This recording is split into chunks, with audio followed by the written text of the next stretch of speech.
So first off, I'd like to talk about our funder. The Network of the National Library of Medicine is a seven-region organization spread out across the country. I am from Region 4. I'm based in Laramie, Wyoming. Our main office is in Salt Lake City, Utah. But again, depending where you are in the country, you can definitely see and reach out to your regional medical library. And they are there to support you and help you with your ideas and what you're trying to do, especially if it's in the areas of health information and biomedical information. That's what we work in. That's what we try to provide, and that's what we really try to do as you do it. And our real mission and goal is to improve the public's access to our information, to enable them to make informed decisions about their health. So again, we want to make sure people have access to the best quality information, understand where it comes from, and how to find it as they go along. So that is our funder, that is our organization, and that's where we are doing and what we are doing across the country. So we have three learning objectives today. The first one is to recognize the differences between data sets, and statistics. Each one of those are a different term. Each one of those has different ideas and meanings behind them. We're going to have an understanding objective, whereas we're going to understand a four-step process used to locate relevant health statistics for a particular circumstance or issue. So again, we're going to actually get to do some stuff, hands-on demonstration, not just having me lecture talk for 90 minutes straight. Not enjoyable to me, probably not going to be super enjoyable to you either. Really trying to engage and get you to play around in our sandbox environments and make things happen and find the information that you are seeking. And lastly, we want you to identify online resources that provide those health statistics at the national, state, and local level. So again, we want you to be armed with a toolbox that you can take and utilize as you go along to move things forward, to work out, and to work forward with as we look at it. So again, really working across these three things, that's our goal. That's what we're doing as we go along here. So for our class materials, the PowerPoint slides have been provided in a link and also on the website. There is an online table and there's a bit of a guided handout as we go along here. We will do our best to keep it on that, but also realize I might not cover some things. I may go, just depending on how time's going. We might jump around a little bit, but that's okay, and we will make it work to the best of our abilities as we go along. So just a brief agenda here, what we're going to do today. We're going to talk about statistics, what they are, give you an overview of it. We're going to talk about some steps you can use to find those statistics. We're going to have a exercise to do in class here that we're going to try to get you to engage and think about how you're going to find these statistics, how you're going to use these statistics, what are they, where they live, how they're going to be in the ideas and go across. Then I will do some live demos to show you where we can do, how it works, how to use some of those resources that we're going to talk about today. Then we'll have part two of your exercise, and then we're going to have a wrap up time for questions and answers as we go along. I will stop throughout to have questions, answer anything, go into more detail or depth if we want to, depending on how our time is going as we go along. So that's sort of in a nutshell what we're doing today. And I'll just start. My name is David Brown. I am the Public Health Engagement Specialist for the Region 4 of the Network of the National Library of Medicine. I am both a librarian and a public health practitioner, so I do a little bit of both sides. So really, I do a little bit in this world of statistics. Started out doing a lot more epidemiology type studies, and now I do a lot more library stuff, but that doesn't matter. It does help you, and you can just see it from just the different perspectives. And I try to put it from the perspective of both the librarian and the public health practitioner here to best give you the best experience of what you're trying to do and where you're trying to go and what you're trying to accomplish in your areas as you go along. So before I go on, any questions, any comments, anything at this time, you can type it in chat or not. I just want to make sure everybody's doing all right before we start digging in and diving into the details of this class. I don't see any at the moment, but I'll let you know if one comes up. All right, thank you, Sam. All right, so where do we start with this? There's three terms that I'm going to just go over real quickly here, or in a little bit more depth as we go along. The first is data, second is data set, and the third is statistic. So data are those raw numbers, those counts of individual events or services collected at the local, state, national, et cetera, levels. So really, where are we going to go here? We will look at, that's just sort of that data. It's not done anything with. It's just that raw count. It's just what was gathered. It's what's out there. It was just, here it all is. in a nice file, or maybe not even in a nice file. In the olden days, it used to be paper surveys and all. It's just all that raw information that hasn't been done anything with. Then what we do is once we get that data, we try to put it into a set to make it logical. That's how we store our data and our retrieval. It's collected and organized according to a criteria. And that's again, what are we trying to do? Do we want to know number of men, number of women, people between the ages of 18 and 25, or the people between 65 and 75?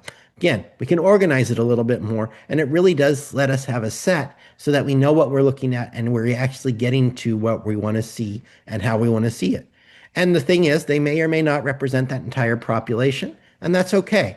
Depends what we're looking at, what we're trying to do, what type of programs we're interested in, what type of offerings we're trying to do to make sure that we showcase it. And again, the thing with data sets are they are very truthful, but again, how you set them up may make them data look better or worse depending on what you're doing, where you're locating what you're trying to look at, and setting it all up. So then the statistics themselves are that data has been analyzed. It actually has been, okay, we're going to pull this out, we're going to look at it, we're going to actually get somewhere from that data set to get to that idea.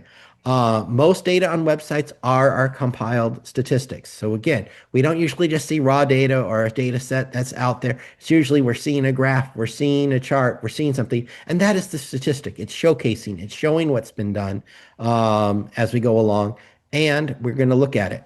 And they can be presented as a percentage, graph, table, a map, etc.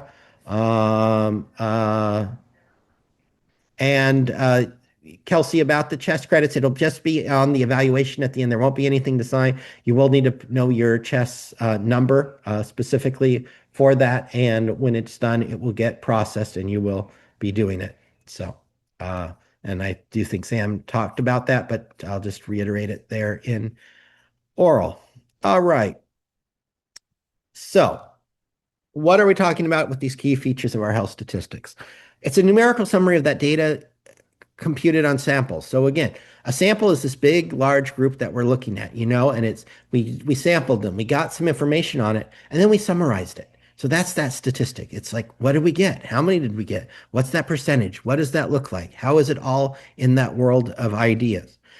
We characterize the health of a population and the influences that affect health. So that can get a little hairy at times, but what I will say is we do want to characterize that health of the population to the best of our ability with the data there, fully realizing people may not have been honest when we gathered this data.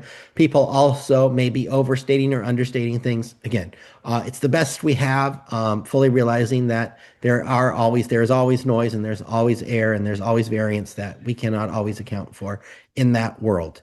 Parameters are the values that describe the characteristics of a population. So we have statistics and parameters. And again, we want to look at population parameters. We're looking at the whole population. And we look at a sample statistic where we're just looking at the sample as a whole. So again, just looking at it in different ways of looking at it, we can do it and work across it.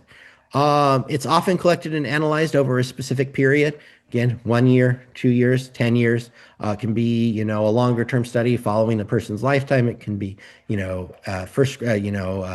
birth date, different ways of looking at it. You can just set it up. You can also look retrospectively or prospectively. It doesn't matter how you set it up, but there are just different ways you can do it and work across it as you do it. And again, the thing we always have to remember, it's usually collected to meet the needs of the people who are collecting the data. We usually don't have true altruism in the statistics world. But again, there is opportunities there. But again, you just always have to realize who's doing it, why are they doing it, and is there a reason behind what they're doing to make these data sets and data look in such a way. So always use your critical thinking and understand that if something doesn't look right, look deeper, dig deeper, use your research and library skills to find what you need to make sure that that data and statistics aligns with what you're trying to do and trying to accomplish as you go along. So, how do we use this stuff? First, we provide information about the health of a population and what influences it. So again, if we have a nice large longitudinal study such as our NHANES or such as the vaccine hesitancy study or or behavioral risk factor survey. Any of those larger data sets, really, it's just trying to look at what the population is as a whole in general. We can monitor health statistics status and our risk factors. Again, are we seeing jumps in things? Are we seeing outlying numbers that are or are not doing it? Why is it happening? So it really tells us what's going on, giving us a better picture and letting us understand where we go, how we go, and what we can do in that idea. It guides research policy and program development, which is perfectly fine. Um, Again, a lot of times we want to say that everything is evidence-based or that there's something supporting the idea behind making a change, which I'm a big proponent of. And again, what our organization, the NNLM, really stands for is that we want to see things to say, hey, this is why we want to make the change because we see this, we're seeing changes in our communities, we're seeing these things happen, and it really can guide that and it can say, hey, here's the evidence that it works or it doesn't work. And again, seeing how it's changed, and then we can gather that data to make sure that it is making an impact as we go along. It evaluates research policy and program effectiveness. And again, how do we know if something does it? We have to have some numbers. We have to have some data. We have to have things and not just anecdotes to really say, hey, this is what's changed. These are the changes. And usually, a lot of people prefer that in numerical form.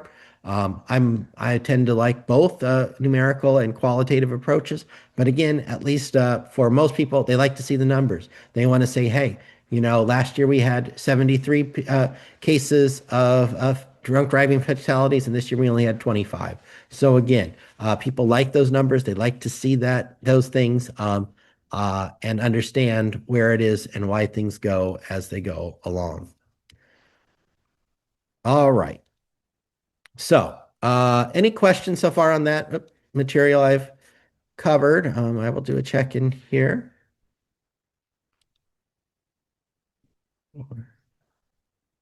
Yeah, I haven't seen any comments yet, so I guess we could keep going.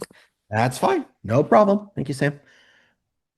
All right. So, what are the steps to finding these health statistics? First thing we have to do is we have to formulate a question. So, and that can be any type of question we want, and it doesn't even have to be in the health world. But for this cast, we're going to stay in the health world. So it could be, which you can do it regionally, you can do it nationally, you can do it internationally, you can do it across any number of things. But yeah, one of them could be which state has the best adherence to individuals getting colorectal screening before the age of 40, at the age of 45 and over. Any question you want, you can get this data, you can find it, you can look at it, you can work across all these things to really understand where it is. So once you have that question, that's the first step. You always have to have a good question because if you don't have a good question, you can't always get what you want. You don't know what you're finding. You don't know where you are. And you really do need to think about that question to be sure you're getting it so that we can find the resources out there. There's a ton of resources and a ton of information out there. It's just making sure that you're have a question that will get answered with the tools and resources that are available and data sets and statistics that are available as we go along. Then you have to choose the best resource. Again, if you're working in a rural area, you may want to go to a rural health area. If you're looking at specific census tracts, you may want to go to the Census Bureau. If you're looking at, you just want general things, you may want to go to like a nationwide survey. If you're looking at children, you may want to go to the youth behavioral. Again, just depending where you're trying to find, you need to know what resources are going to be best for your situation. Then you as the individual have to evaluate the results. Again, AI can be an assistance with this, but at the end of the day, you still have to be the one that is doing the evaluation. You are finding it, you are working with it, and you are having it find what you want to say and say, hey, what are we seeing? What are the trends? What do we notice? What don't we notice? How can we understand this and make it work across that? And then we go back and repeat it as necessary, depending on what we're finding, what the question is. Does the question change? Are there new resources? Is this resource not working? Maybe we have to use a different resource. And again, working through that and understanding and maybe trying a different type of an evaluation process. So again, it's all about finding these things, working through this process, as I say, or this iterative model of going from question to resources to results and doing the feedback loop as we most commonly call it. So it really goes across this, works across that, and really does help you find the statistics that you need to answer your question or to guide people on their finding of the answers of their questions. All right. So we are now at our first exercise here. Um, And this specifically is what question or topic are you going to be searching today? So I'm going to let you take a minute or two to formulate a question for a health statistic you are interested in finding today. You may want to include an age range, geography, time frame, anything you want. Again, it doesn't have to be very specific, but again, come up with an idea here, think about it, and work for it. So again, we have two examples down here. The first one is what percentage of the adults age 21 and over reported having coronary heart disease in Kentucky in 2023? Another one is how has rural health distribution of the geriatric patient population in the United States changed over the last decade? Again, there are a million different ways you can write your questions. Think about your questions. Think about it. You can write it down. If you're unsure about it, you can type it in the chat, and we can analyze it and look at it a little bit more. But I'm going to give you a couple of minutes here for you to think about your question. Think about it. And we can go forward here. So Scott is thinking about what percentage of adults in Oklahoma access to a local food source. That's good. I mean, that's a fine thing. What is the prevalence of cardiovascular disease in Dallas County, Texas? That fine. So the last 5 years, that's fine. Um, these will all work, I think. What are the PTSD diagnosis rates in firefighters in the U.S.? Okay, that's fine. Yes, these all can work, and we can definitely see a ways of looking at it and trying to work across this and looking across. So I'll give you another minute or two. What percentage of adolescent population in Cook County, Illinois, vape? Okay, yeah, that's fine. That might be a little harder with the, but okay, behavioral therapy. Yeah, I mean, some of this may be harder to find the younger things. Again, we'll just have to see. They're good questions to start with. I don't see anything that's really outside of the possibility here, but we'll definitely have to see what we can find and dig in it. And I will definitely potentially use some of these questions as we do some of our demos down the line here. Be another minute here. Yeah, that's good. These are all looking like great questions. I do think we can use them as we go.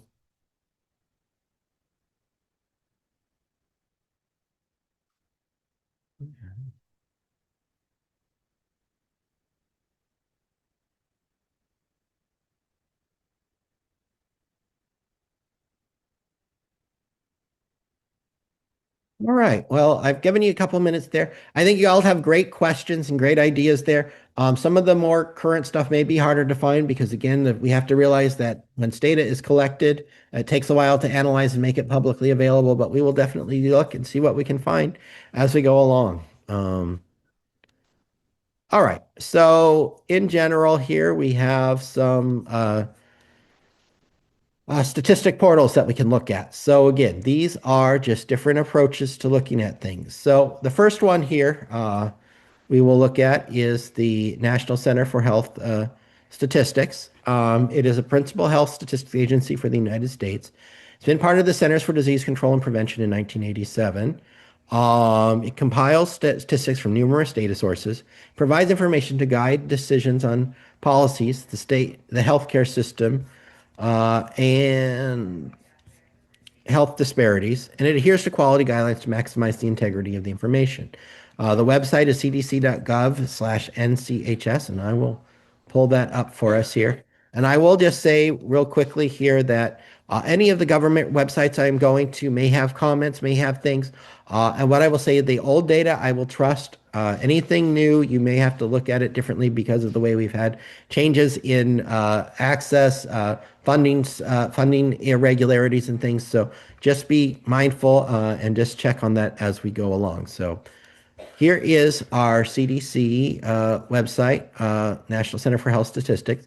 One nice thing here is they do have a search bar. So if you're looking at like post-traumatic stress disorder, you can type it in here and it will pull up just different approaches here. It doesn't necessarily get in there, but again, it falls under what topics. You can do a drill down here how it works, and you can limit it to dates. So you can say, if you want it just in the last 90 days and things like that.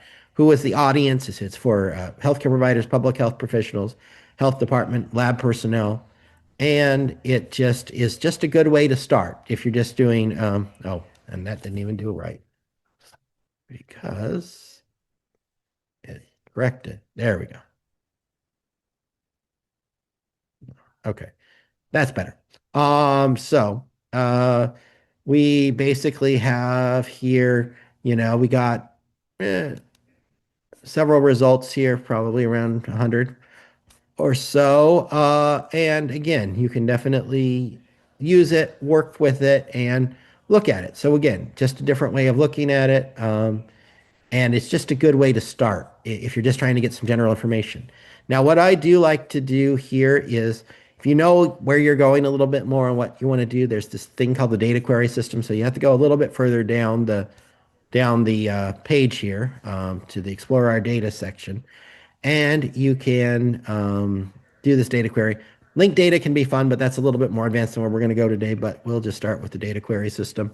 In general, you can access the data query system right here. And when you get into it, you can do all sorts of topics here, what you want to look at. So, cancers, cardiovascular disease, and we can look at coronary heart disease, a total, or like I say, looking at age, disability status, race, sex, anything we want to do it. We can look at where they are regionally, by education. We can put in all sorts of different factors here to do it. But if we just look at a total here, and this is the percentage of the population by year, what's happening. We can set the years. In this case, it only goes to 2024, 2020, 19 to 2024. We can set it by that. We can add other subgroups as well. It just is an idea. And again, you can do it in chart view here where you see more that line chart of what's going on. And also do it by table if you want to know a little bit more specifically on the numbers, what's going on. It's a good way to use things. It's a good, interesting way of doing it. And like I say, if we want to break it down by sex, uh, if you want to break it down by race, you can just see how it all does it. And you can do this for any number of topic or ideas. It's just a good way of getting some good baseline data of what's happening, what's been gathered, what we know across that, at least for the basically last maybe 5 years or so. To the best of our idea, you can also exclude groups or include groups if you want to just see a true comparison. It's a lot of ways of playing with it, and you can definitely find a lot. I do like this. It's a good place to start, especially if you're just trying to get some good overview and understanding of what's going on in general as you go through. And we can do let's do another one.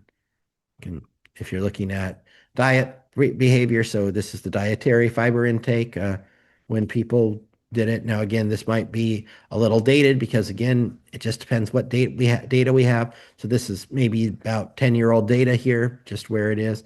And you can just do, you can break it down by age group and otherwise. But again, it just depends what's in there. You can also add confidence intervals if you want. Just depends what you're trying to do, where you're trying to work with, and looking at it as best you can in the idea as it. And again, what they do say is how they did this. So estimates are based on a 24-hour dietary recall interview and are not adjusted for energy intake, where they got it. It's all here. It explains it. It's there. And then what's nice at the bottom too is you can get a suggested citation. It may not be in the best citation for the style you need it, but it at least gives you a way to look at it and get at least a one way or another way to cite it and look at it. So it's a good resource. It's a good way of looking at it, and you can definitely use it as you go along. So that is our first one. Now go back to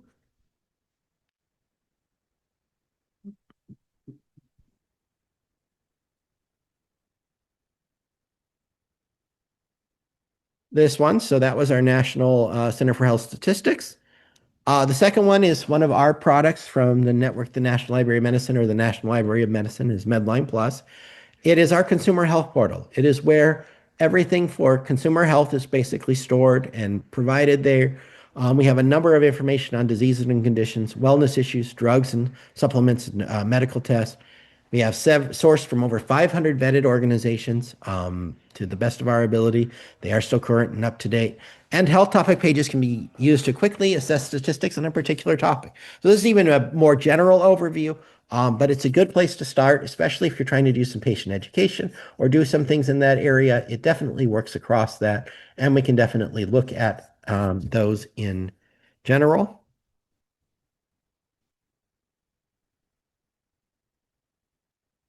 We will go over to Medline Plus here. So what's nice about Medline Plus here is, again, you have health topics, drugs and supplements, genetics, medical tests, medical encyclopedia, etc.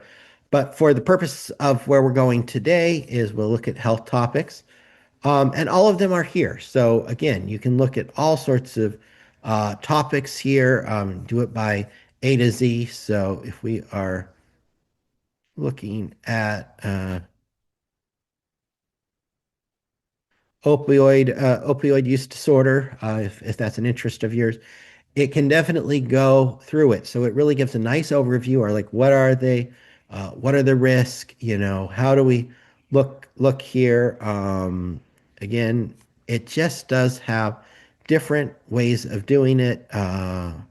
What journal articles refer, and again, just different ways of looking at things in general. So again, there is a lot of information here. It's a good way to start. You can find things to look at, and it really does give you different ways of understanding what's going on. So again, you can use that. You can also go into other topics. Let's see.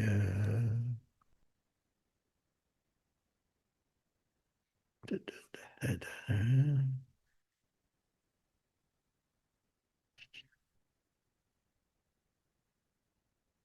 Let's see.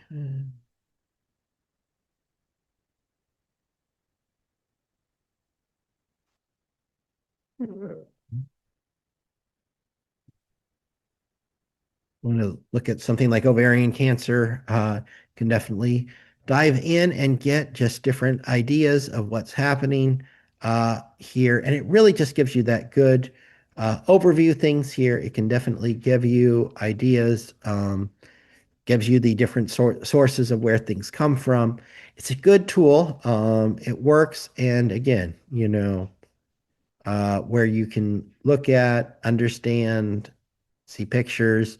Here's the statistics specifically on this. So they provide it from the National Cancer Institute, the American Cancer Society, and different places. So again, just depending on what you're looking for, you can definitely find it.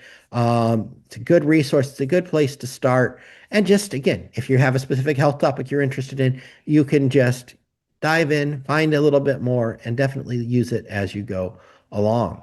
So those are some great resources and some ways we can definitely look at it and use it as we go along here. So next we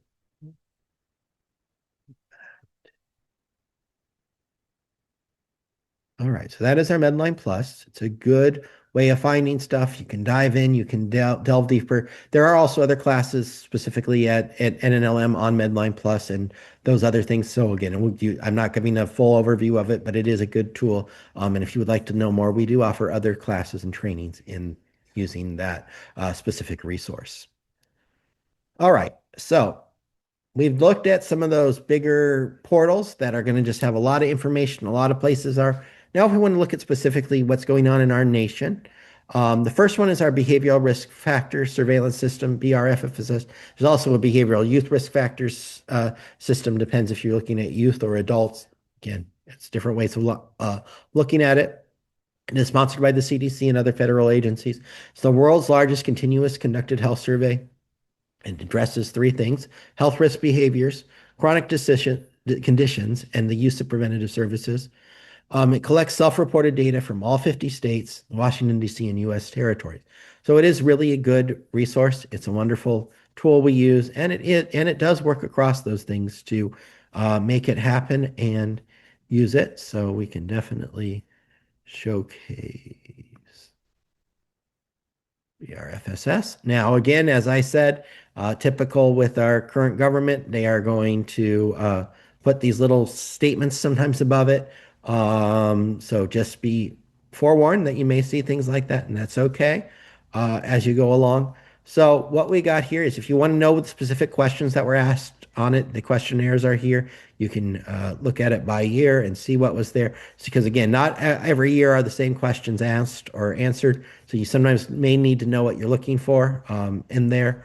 Again, then they publish it and that. Now, what we usually use to get to the data and the data analysis, we use this prevalence data and data analysis tool on the left here. And it pulls up as we look at it. We can use the weed as now again, depending what you're looking at. So the weed is more the generalized to do your crosstabs. If you're looking at specifically city and county data, you can use the smart approach. Just depends what you want. But the weed is sort of what I sort of like to use because you can do your crosstabs here. So depending on the year, and we can select a location. So if we're interested in, say, Texas, we can also do multiple locations. So if you want to look at regional or other ways, and you can also do comparative. So again, we'll just do a single location here. This will be the easiest to just start with something. So we use Texas, hit next. What we can look at our topics. So if we are looking at, let's say, tobacco use. So we got three variables that they did for this. They had smoking status, adults who use e-cigarettes, and uh, adults who are current smokers. So again, good way of doing that. We can do that. Maybe it's a little slow. Oh, I got to choose. Uh, all right. And then if you want to add some other topics, here you can. Use current smokers, and we don't have to. You can include a control. You don't have to. Just depends if you want to or not. Again, beyond probably where we need to go right now. And you can set for your different periods of a standard error, what your confidence interval is, what your weighted is, and you do it, and you hit a run a report, and it will generate a report for you here to just show what's going on. So who are current smokers, not currently using current e-cigarette use. So again, you just get ideas here. You get different confidence intervals. You get an idea here. See how significant your p-values are. Again, a little bit more than where we have to go, but again, it is a good way of just at least looking at things and getting some data here to use as we look at it. It is kind of fun to work with. You can also do regressions, but I just started with the cross tabs. Delete this. And like I say, the other one here is that a smart city and county data, which is kind of fun to use here because, like I say, you can just look at charts or data sets. What's going on here?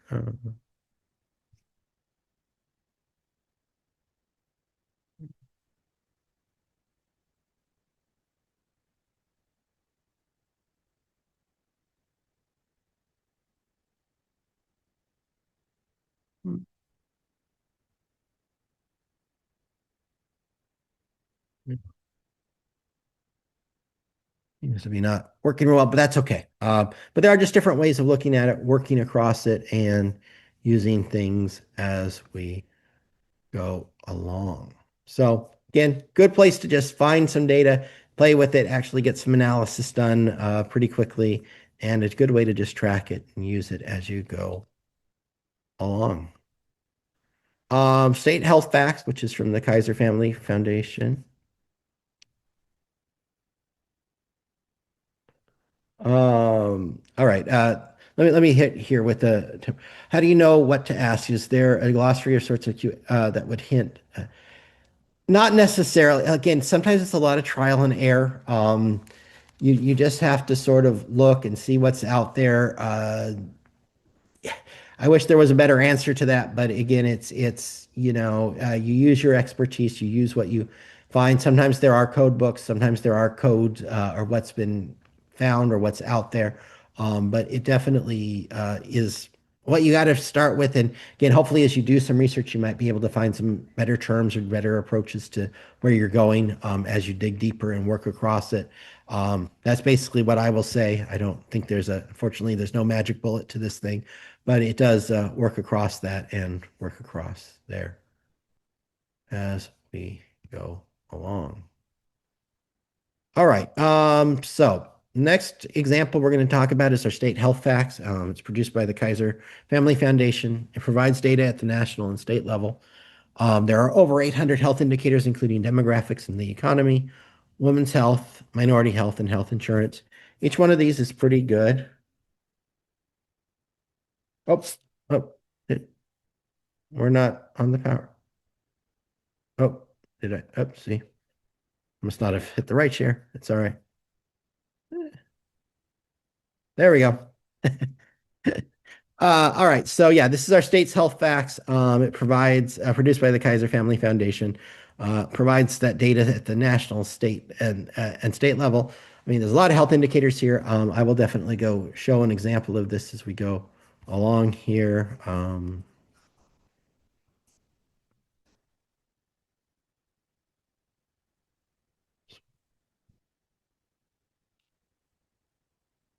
All right. So what's nice about this is you can do it by a keyword search. You can also do it by category. So if you're specifically looking at disparities, healthcare costs, or specific things, but let's go with uh, uh, uh, uh, uh, uh,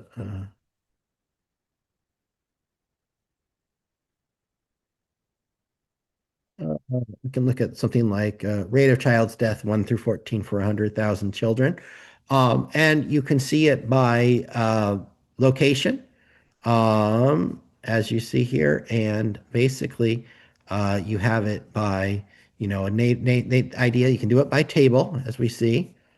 You can do it down. You can drill down by year. You can go all the way back to 1990. You can look at it from a map perspective, which is nice. Now, not every state has reporting, so you may want to go back. You may have to go back a year or two, so to see if anything you have all states, because sometimes it just doesn't always report. Sometimes it does. It's just where you need to look at and figure it out. Sometimes you will find it, sometimes you won't. It's what's there. And then you can also look at trend graphs to see what's happening uh, over the course of time. And as we see here, it's actually trending down, which is good in general, maybe a little bit up and down. Just depends where you're looking at and what's going on locally and what's happening. But again, it's a nice way of just looking at different things. It's a good way of getting some good data here just to give you ideas as what's going on. So, yep. And that is just another one. And you can actually go back here. Uh, Look at births. You can look at deaths. You can want to look at smoking. Uh, you know, um,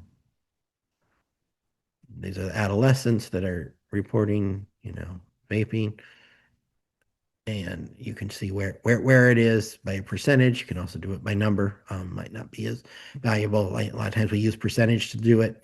We look at statewide. We can do it as a table. I can do it as a map, and it shows where people are, where it's higher, where it's lower, what's going on just in general, what states are higher and lower. So you can do, and like I say, you can drill down a little bit. Sometimes depending. It's just a good way of doing it. Um, Explains the notes again. But again, it is a good way of looking at it. Definitely different ways of finding ideas. And again, if you want to look at it by number on the map, you can do that too. Because again, but again, numbers may not be always the best thing to use. You can use your percentages. Like I say, there's just different ways of setting this up, looking at different ways of looking at your health statistics. And it's just a good way of doing it. And it gives you some ideas. You can look at it, you can understand where things are, what's going on, and figuring out what is going on in general. So, you can even look at oral, whatever you're really looking for, nationwide, what's going on and what's happening. So, again, just a good way of getting different ideas as we see. I mean, just good ways of finding resources, understanding the resources, and making progress as we go along here. Hey David, we actually got a question from Okay. Daniel. So, is there a good cross table of what types of information is reported for each state per year? Thinking a big spreadsheet. And I could put this in the chat if that Um, helps. I see it. I see it over here. Okay. Uh, Not necessarily. I mean, again, it, there's not, again, some of these places will do the further analysis and you can get sort of the executive summaries from Kaiser Family Foundation or from some of the other places we're going to go here that will sort of talk about what's the statuses are in general. It's, again, you can sort of create it yourself. As I say, and also a lot of places will automatically do that. Sometimes, like the De Beaumont Foundation is another one that will provide resources and analysis on things like that. It just depends on the different organizations, what they're trying to do, what you're looking at, and you can definitely look. I'm not aware of any resource, but that doesn't mean there isn't anyone. But definitely, as we go along, it's there. You can definitely look, dig, see what you can find. But I'm not aware of something, but that doesn't mean it doesn't exist either. So go on. And before I go on, any questions on any of the first few demos I've done so far? I'm happy to go back, happy to answer any questions, do anything you want with it as we go along.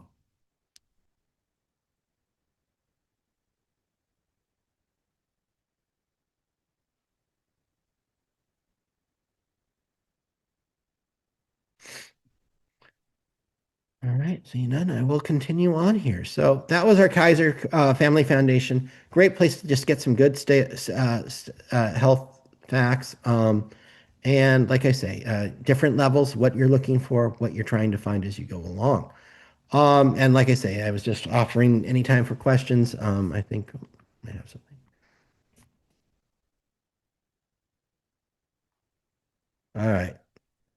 All right. That okay. And yes, there is some stuff. I get what we're trying to do on that and go on. All right. So now that we may have had state and national test statistics, we might want to get down to our local, to our what's happening in our cities, in our counties, in our census tract, and the like. So there's just different ways of finding that type of data. First one we're going to talk about is the U.S. Census Bureau. It's our largest statistical agency. It gathers all sorts of data, all sorts of information. It provides those facts and figures about America's peoples, places, and the economy. We have state, county, city, town, zip code, census tract, congressional district, and tribal areas. There's the American Community Survey, the current population, and the survey of income and program participation. A lot of data in the Census Bureau. It's a great place to go if you're just trying to get some general understanding of your local community, what you're trying to find, understanding what you're looking for, and see what we can find in general. So.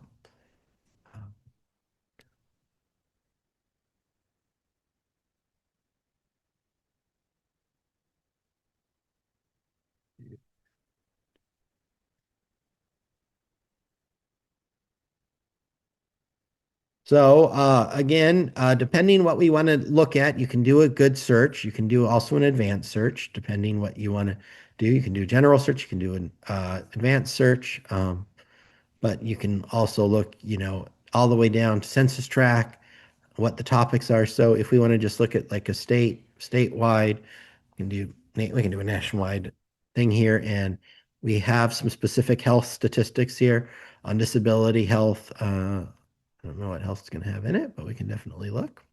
Uh, as it does it, we can see what comes up. So again, this is mostly on health insurance, fertility, disability characteristics, uh, again, private health insurance. So again, a lot more on health insurance. A lot tends to be a little bit more on those ideas. Then it has the profiles here as you look at it. Again, just depending housing, you can look at income and poverty if you're looking at different approaches here, specifically if you're looking at social determinants of health. Um, what's going on here? Uh, so if we want to look at age and disability status by state, I mean, you can definitely just do different ways. Get a lot of different ideas here as you see. And there we go. The margin of error is what the estimate is. Uh, and you can just work through it. And again, it's by state here at the top. Again, you can restrict, you can add more. Not always the most useful and best layouts, but you can always download it. And you can just definitely look at it and use it. It's just different ways of finding data, especially in the specific area, what's going on, how it's working in your areas, and what's happening in general. You can also, like I say, filter things out. You can just look at your results. You can get a lot of different material, a lot of different areas, and a lot of different ways to find what you're finding here in the data. Fully realizing that it may or may not work for you or how it's going to find, but you can definitely find those things, work across it, and see where you are as you uh, move along. So definitely go on here. All right.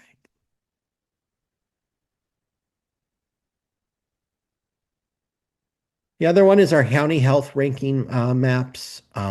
This is a run by the Robert Wood Johnson Foundation, the University of Wisconsin. It ranks counties on key health factors and health outcomes. And it really does get into like the quality of life, our health behaviors, our social and economic factors, and our physical and built environment. So really looking at what's going on specifically at different counties across the country. And again, it's countyhealthrankings.org is the website. We can definitely where does the census get its health data? Really, it's based on what they got in those questions. Again, but again, a lot of that data about if you have insurance or you don't have insurance is part of the questionnaire that people do every 10 years. Also, just what they observe. Sometimes they will. Again, it's actual observed what the people fill out in the census information, which can be under or over reported depending on any number of factors. But again, there's usually a lot more than just health data in the census data in general. But that's just sort of how that works in general. So, oh.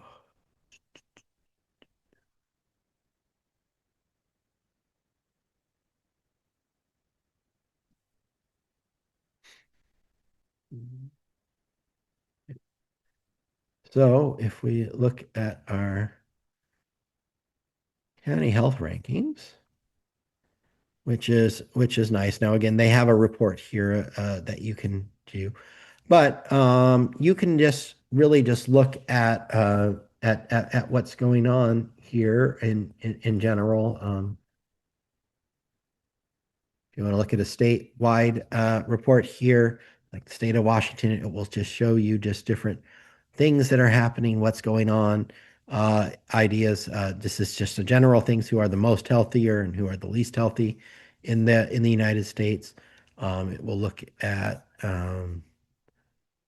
just numbers here, and again, it will give you just different analysis, different ideas in general, what's going on, where it's doing better, where it's not necessarily doing as well.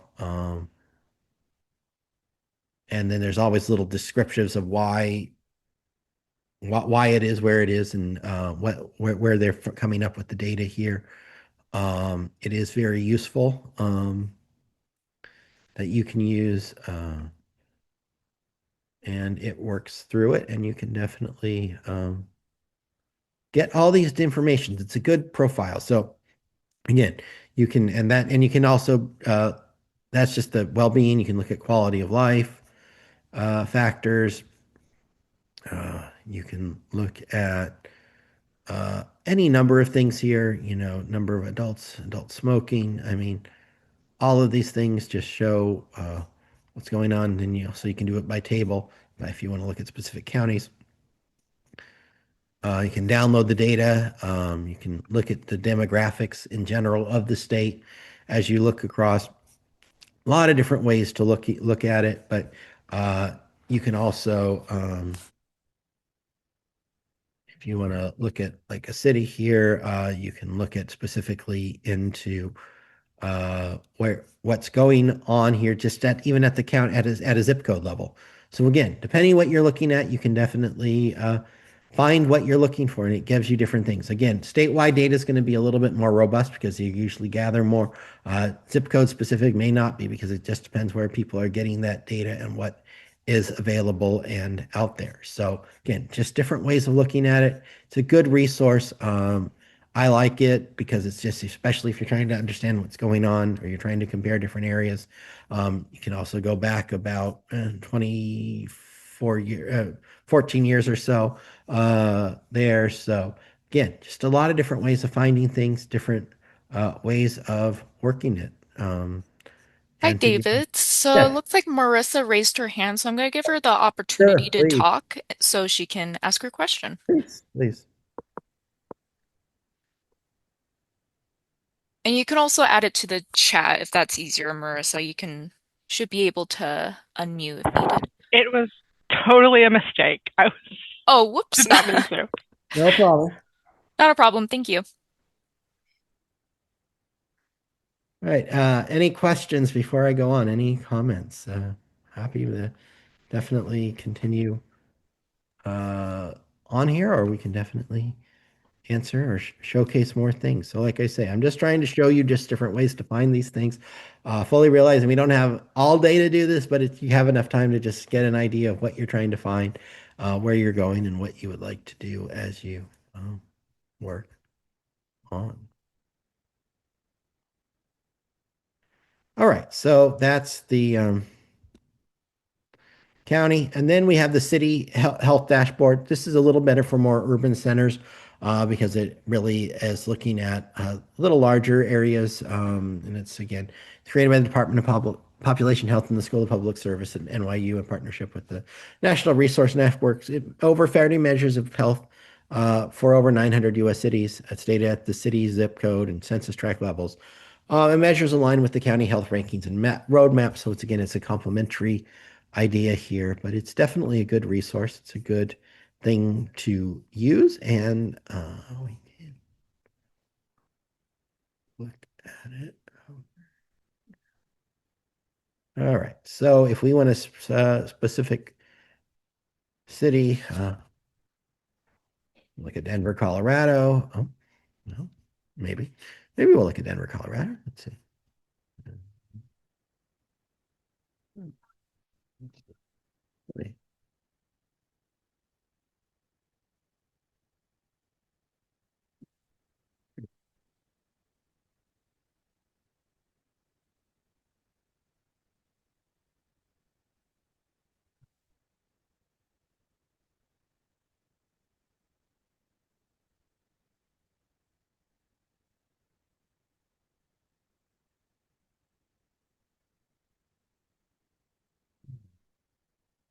Gonna check. I won't change this browser, but I'll see if it's gonna work out. All right, it seems to be my browser there, so I'm gonna share a different browser. Just a second, guys. For whatever reason, it's not liking that browser. That's okay.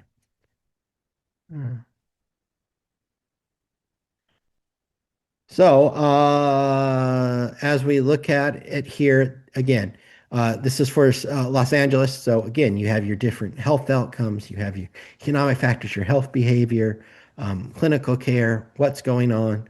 Again, what's nice is it will show what's been updated lately here. So, if you want to look at what low birth rates were, and again, not necessarily most current, but it's 2023. It's showing what's going on. It's showing that it's slightly better than the average of all cities. You can learn more ideas, then you can get into some more of the demographics, which populations are seeing the number of low birth rate again, and it shows again by uh, statewide, but it also shows where it is beating or not beating, or if it's slightly off on one or two of the others. It's just different ways of looking at it. You can definitely get ideas. You can also do some compare cities. So if you wanted to do just a lot of different ways to do things as you go along, it's just it is a way of looking at things in general. It tells you what it is. You can read the complete metric of where it comes from, where what are the strengths, what are the limitations, how it's calculated. Just a lot of good materials here. Again, good if you are using it. Granted, it's 900 cities, so not every city is in there, not every location is there. And yes, it probably is going to be a little bit better for your more urban centers to use, but it's a good place to go. You can really look at it and use, like I say, you can compare Los Angeles to you want to do within California, maybe.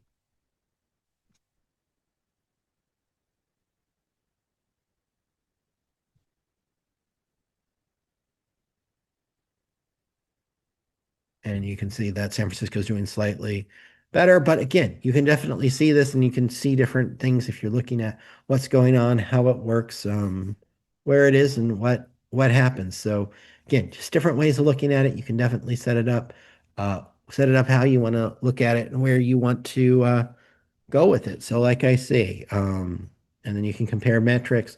So you can do different ways. It's a good way of just finding stuff, getting that materials that you want potentially, and working across the ideas if you want to look at it. And then, like I say, nice thing is you can sit there's some take actions, looking at some policies, finding partners, funding availability, especially what are some of the highlights? Again, good just resources in general to use, and it is what it is. It works for what you're trying to do and how you're trying to get where you're trying to go.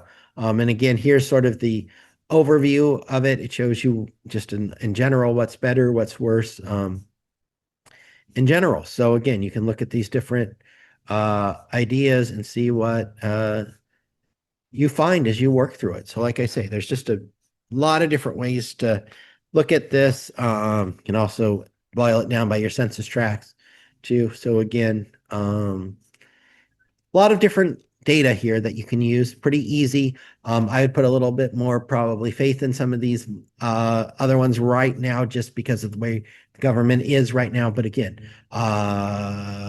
you can definitely look, and work across it. So.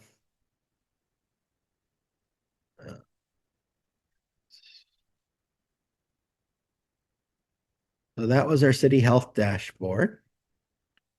The next, if you're working with rural health, well, it's our RHI hub.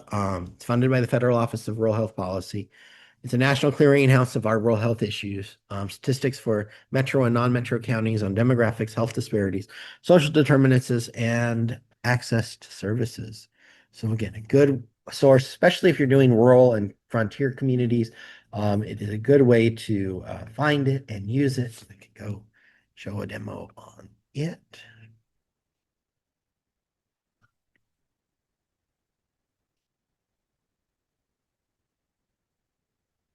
Maybe.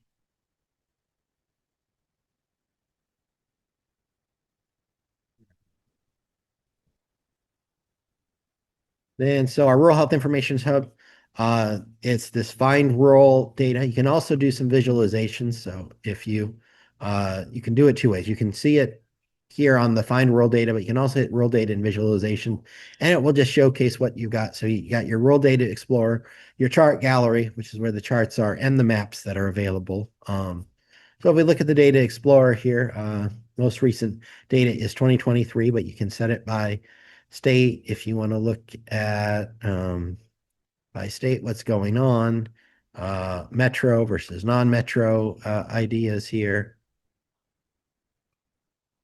But then this is poverty specifically, but you can look at all sorts of different ideas.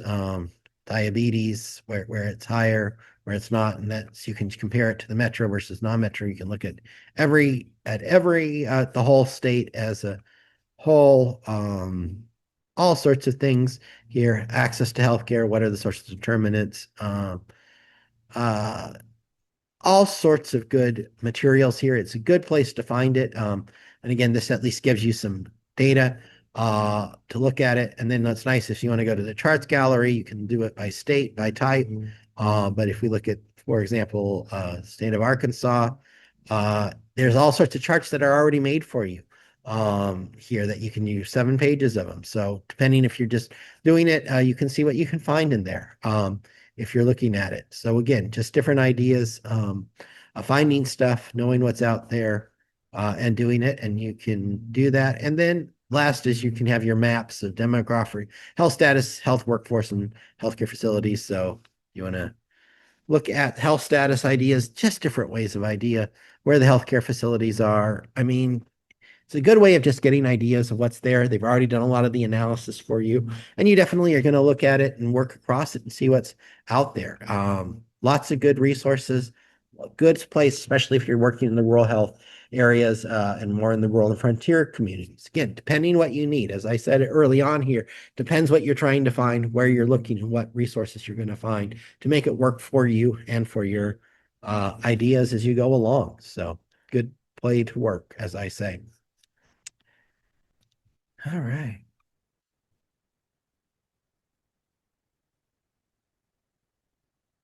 And last but not least, there's the National Neighborhood of a Neighborhood Data Archive.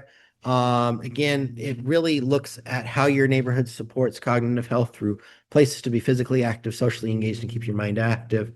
It really has a lot of data on that. There was a Health Bites recording from one of our partner regions, Region 5, no, 3, and they went out there and they really got a little bit more into it. So if you want to learn more about this specific resource, you can definitely go there and work with it and look across it as you find out and what you're trying to accomplish as you go along here. Before I continue on, any questions, any comments, anything that I can clarify or do as we go on, and we'll continue on with your projects then.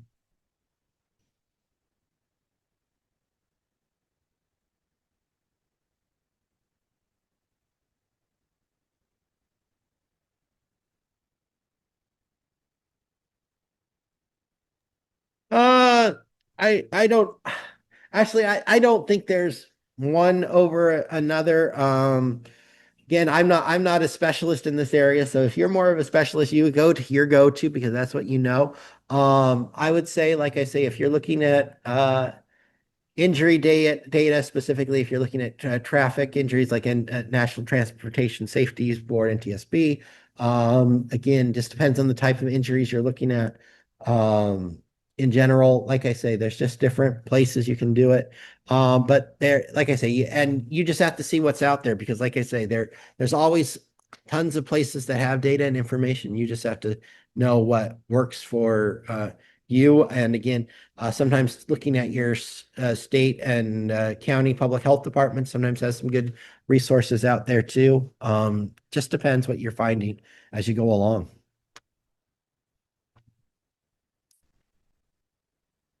Right. So any other questions at this point? All right. Thank you, Karen. All right. So now we're at the more fun part. I've talked a lot. I've demonstrated a lot of things. I've showed you a lot of different resources you can use. So I want you to take some time now. We have more than 5 minutes, but we'll take as much time as you need to just get some ideas here. And use the question you formulated in part 1 to explore steps 2 through 4 of the 4-step process. So you're going to perform a search for your question, take some notes on what you found. Choose that resource. And I gave you a lot of different resources you have to see. Like I say, if you're unsure, just type a question in. We'll try to guide you. I'll guide you the best idea. You're going to evaluate what you found, and then we're going to repeat as needed. So again, it's more of this opportunity for you to do it. And if at the end you would like to share, you can. If you don't have to. We'll just use this time to really get you to work with it and look at it and engage with this to the best of your ability and work with it. So I'll give you a few minutes here to play with it. If you have questions, please type it in. We will be here. I will be around, and I will give you any guidance and assistance you need as you go along. And Sarah asked a question here about the differences, a different type 1 and other types of diabetes. Not necessarily. I mean, again, some places may differentiate it more of lifestyle disease over born disease, just the way it's sometimes characterized for type 1 versus type 2.